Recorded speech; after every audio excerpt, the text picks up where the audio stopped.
প্রিয় বন্ধুরা, চ্যানেলে সবাইকে স্বাগত জানাচ্ছি।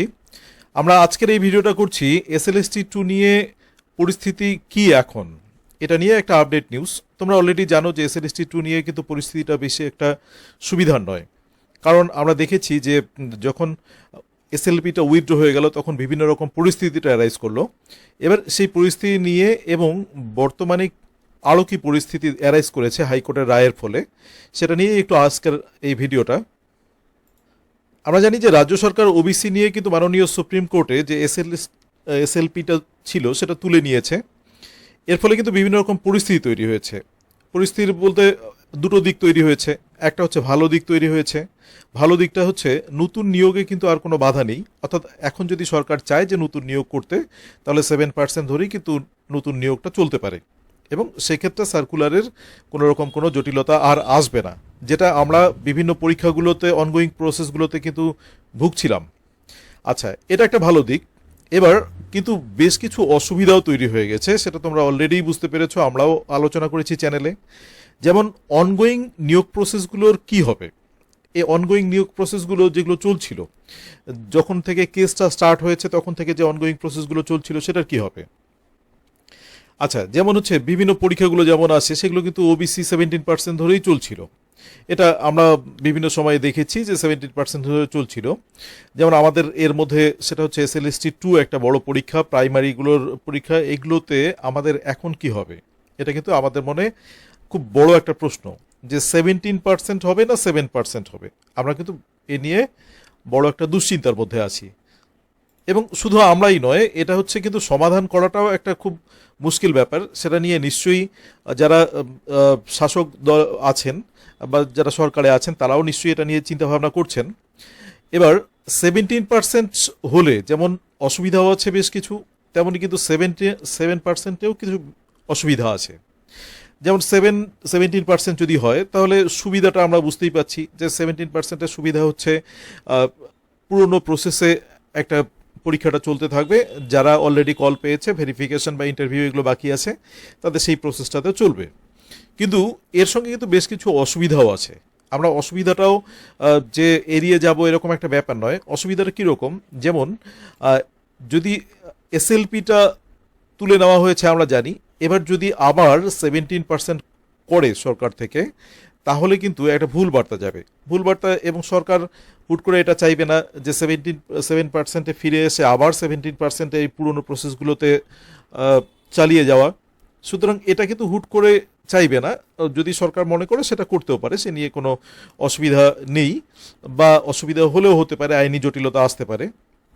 আচ্ছা, আরেকটা কীরকম হবে দেখো, 7% হওয়ার ফলে যে রিপ্যানেল হতে পারতো, 7% হলে নিশ্চয়ই রিপ্যানেল হবে, এবং যদি যেটা হতে পারতো, এবং সেখানে কিন্তু জেনারেল ক্যান্ডিডেট যারা আছে তারা কিন্তু বেশি সুযোগ পাবে। অর্থাৎ 17% থেকে 7% হলে যে 10%টা কমে যাচ্ছে, রিপ্যানেল হলে সেটা কিন্তু জেনারেল ক্যান্ডিডেটরা সেই জায়গাটায় সুযোগ পাবে। সব যে আমাদের ক্যাটেগরি আছে সব ক্যাটেগরিতে একটু করে স্ট্রাইক করবে এই রিপ্যানেল হলে। এবার জেনারেলরা সুযোগ পাবে। এবার তারা তো এর বিরোধিতা করবে, এটা স্বাভাবিক, যে তারা চাইবেই যে প্যানেলটা রিপ্যানেল হোক, প্রিসিংটা নতুন করে হোক, 7% ধরেই হোক। এরকম একটা জটিলতা তৈরি হবে, এবং এরকম একটা এই জটিলতা, এটা কিন্তু বড় একটা আইনি জটিলতা, এবং এই জটিলতাটা কিন্তু কোর্ট অবধি গড়াতে পারে। এরকম একটা পরিস্থিতি কিন্তু তৈরি হতে পারে। আচ্ছা, আবার 7% হলেই যে সুবিধা এটাও নয়, 7% হলেও অসুবিধা আছে। যেমন 7% হলে কি অসুবিধা, 7% হলে 17%-এর ফলে যারা চান্স পেয়েছে তাদের কিন্তু মাননীয় সুপ্রিম কোর্ট অলরেডি তাদেরকে বলে রেখেছেন, যারা ক্ষতিগ্রস্ত আছে। আমরা নোটিশটাতে মানে অর্ডারটাতে দেখেছি যে ক্ষতিগ্রস্ত আছে তারা কিন্তু আবেদন করতে পারবেন। এবার এই যারা অ্যাফেক্টেড, শুধুমাত্র কিন্তু অ্যাফেক্টেডটাকে আমরা যদি ক্লিয়ার করে বলি, তাহলে যারা 17% মানে 77 সম্প্রদায় ছিল, অর্থাৎ 77টা সম্প্রদায় ছিল, তারা তো অ্যাফেক্টেড অবশ্যই। এবং তার সঙ্গে সঙ্গে এই রায়ের ফলে কিন্তু অ্যাফেক্টেড হচ্ছে যারা অনগোয়িং প্রসেসের মধ্যে আছে, তারাও কিন্তু অ্যাফেক্টেড। শুধুমাত্র একটা দিক থেকে অ্যাফেক্টেড নয়, দুটো দিক থেকেই অ্যাফেক্টেড। এবার সুপ্রিম কোর্টে সেটা ক্লিয়ারলি বলা ছিল যে যারা অ্যাফেক্টেড তারা কিন্তু আবেদন করতে পারে, ক্ষতিগ্রস্তরা আবেদন করতে পারবে এই রায়ের পরে। সুতরাং সেদিক থেকেই একটা জটিলতা তৈরি হচ্ছে। অর্থাৎ 7% হলেও কিন্তু যে একদম নিয়োগটা সরাসরি চলবে এটা নয়, এটার জন্য কিন্তু একটা আইনি প্রক্রিয়া চলবে, অর্থাৎ যারা 17% আছে তারা আবার সেই আইনি প্রক্রিয়াটা চালাবে বলে মনে হচ্ছে। এবার এটা থেকে সমাধানের কি উপায়, সমাধান কি আদৌ খোঁজা হচ্ছে, বা সমাধান কতটা এগিয়েছে? আচ্ছা, সমাধান সূত্র খোঁজার জন্য অলরেডি এটা নিয়ে একটা কিন্তু বড় মিটিং হয়েছে। আমরা জানি যে সমাধান ওই ওবিসি এসএলপি উইথড্র করার সঙ্গে সঙ্গেই কিন্তু একটা যে পরিস্থিতি তৈরি হয়েছে এটা নিয়ে একটা জরুরি মিটিং হয়েছে, এবং জরুরি মিটিংয়ে আমরা দেখেছি যে শিক্ষামন্ত্রী ছিলেন, এসএসসি চেয়ারম্যান ছিলেন এবং অন্যান্য আধিকারিকরাও ছিলেন। তারা কিন্তু এই জরুরি মিটিংটা করেন বিকাশ ভবনে। কিন্তু সমাধান কি হবে সেই সমাধান সূত্র কিন্তু এখনও অধরা, এবং এখনও কি হবে সেটা নিয়ে কোনো সুষ্ঠু পথ বেরোচ্ছে না। আমরা জানি যে জটিলতাগুলো যেরকম, তাতে সুষ্ঠু পথ বের করানো একটু মুশকিল। কিন্তু এটা এক প্রকার নিশ্চিত যে যে দিক থেকেই আপাতত সমাধান সূত্র বের করা হোক না কেন, বা যে সিদ্ধান্তই সরকারের তরফ থেকে নেওয়া হোক না কেন, তাতে কিন্তু একটা আইনি জটিলতা আছে। এবার কারণ আইনি জটিলতাটা কি, আমরা 7% হলেও আইনি জটিলতাটা দেখছি। যেমন মাননীয় সুপ্রিম কোর্ট অলরেডি বলেছেন, যেটা আমরা একটু আগেই আলোচনা করলাম, যে ক্ষতিগ্রস্তরা আবেদন করতে পারবেন, এবং আরও বিভিন্ন রকম জটিলতা তৈরি হতে পারে যেগুলো সুযোগ আছে।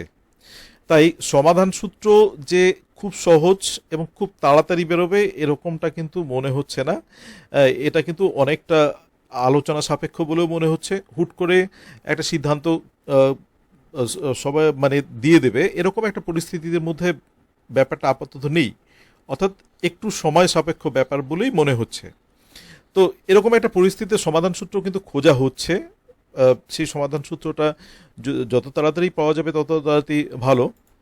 এবার এসএলএসটি নিয়ে কিন্তু হাইকোর্টের একটা কেসও চলছে, আমরা এটা জানি, এবং এর জন্য কিন্তু একটা পরিস্থিতি তৈরি হয়েছে। আমরা গতকালকেই সেই কেসটা সম্পর্কে জানি যে মাননীয় অমৃতা সিনহা ম্যাডামের এখানে ছিলেন, এর অধীনে কেসটা চলছে।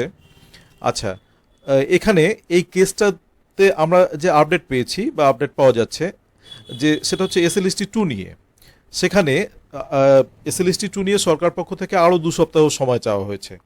যেহেতু আমাদের নতুন সরকার এবং নতুন সরকারের যারা প্রতিনিধি আছে তারা তো নিশ্চয়ই এই ব্যাপারটাতে আরও ভালো করে বোঝার চেষ্টা করবেন।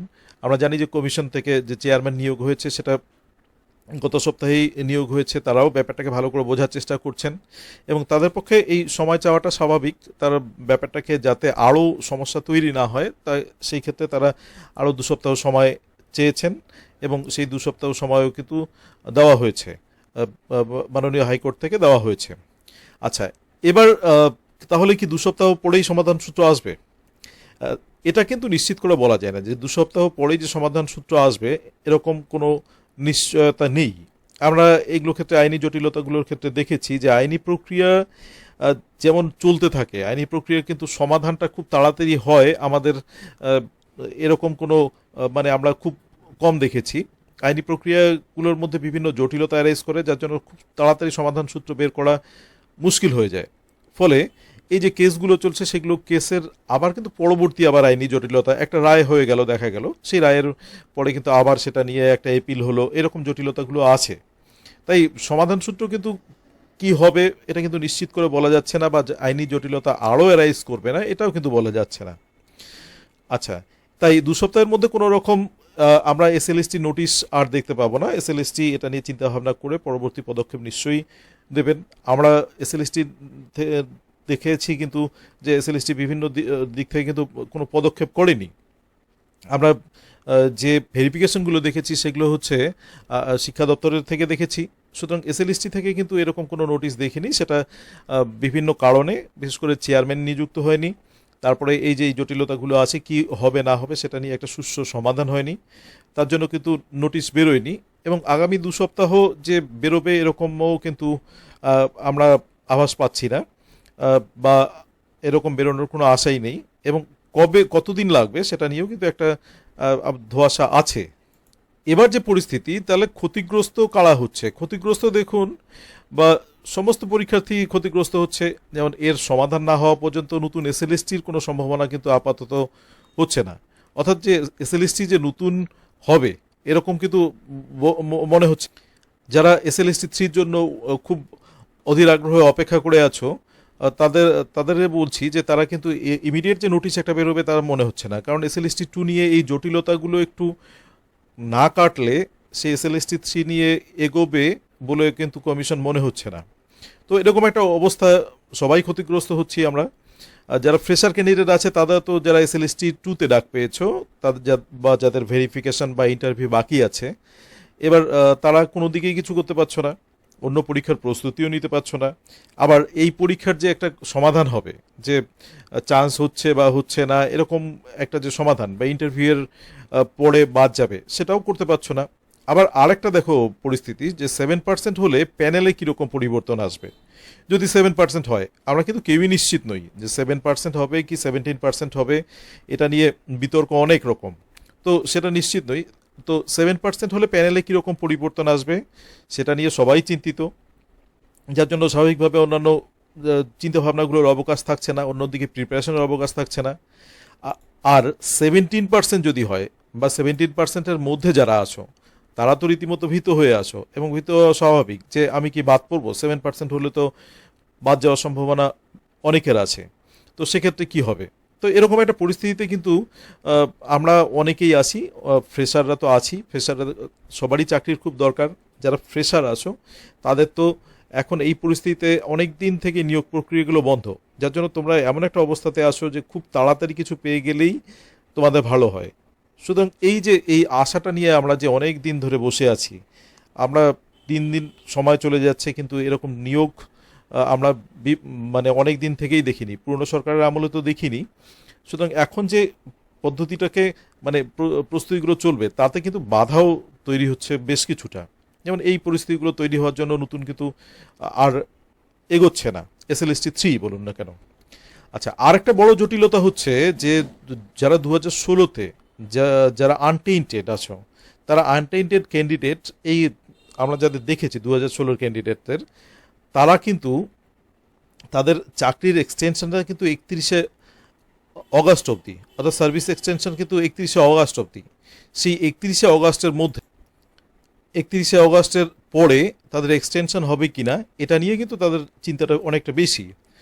তবে যেটা জানা যাচ্ছে সেটা হচ্ছে রাজ্য সরকার আরও 6 মাস এক্সটেনশন করবেন, এবং মানবিক গ্রাউন্ড থেকে সেই এক্সটেনশন সুপ্রিম কোর্টে মনে হচ্ছে গ্রান্টও হয়ে যাবে। সুতরাং আরও তোমরা 6 মাস বেশি সময় পেলে। তবে 6 মাস বেশি সময় পাওয়াটা কিন্তু খুব বেশি একটা ব্যাপার নয়, এর আগেও তোমরা এই সময়গুলো পেয়েছো। কিন্তু যেটা বড় ব্যাপার তোমাদের কাছে, যেটা তোমরা এক্সপেক্ট করছিলে, যে পরীক্ষাটা হয়ে গেলে, রেজাল্ট বেরিয়ে গেলে আমরা একদম ফুললি নিশ্চিত হতে পারতাম যে আমরা, আমাদের চাকরির কনফার্মেশনটা ঠিক আছে, আমাদের চাকরিটা ঠিক আছে, যেটা তোমাদের এখন খুবই জরুরি। তো সেটা যদি হতে পারতো তাহলে সব থেকে ভালো হতো, কিন্তু এই 6 মাস করে এক্সটেন্ড করে সেই পরিস্থিতিটা খুব বেশি একটা তোমাদের মানসিক দিক থেকে মানে শান্তি দিচ্ছে এটাও বলা যাবে না। নিশ্চয়ই তোমাদের চাকরিটা ঠিক থাকলে তোমরা দুশ্চিন্তামুক্ত হতে পারতে।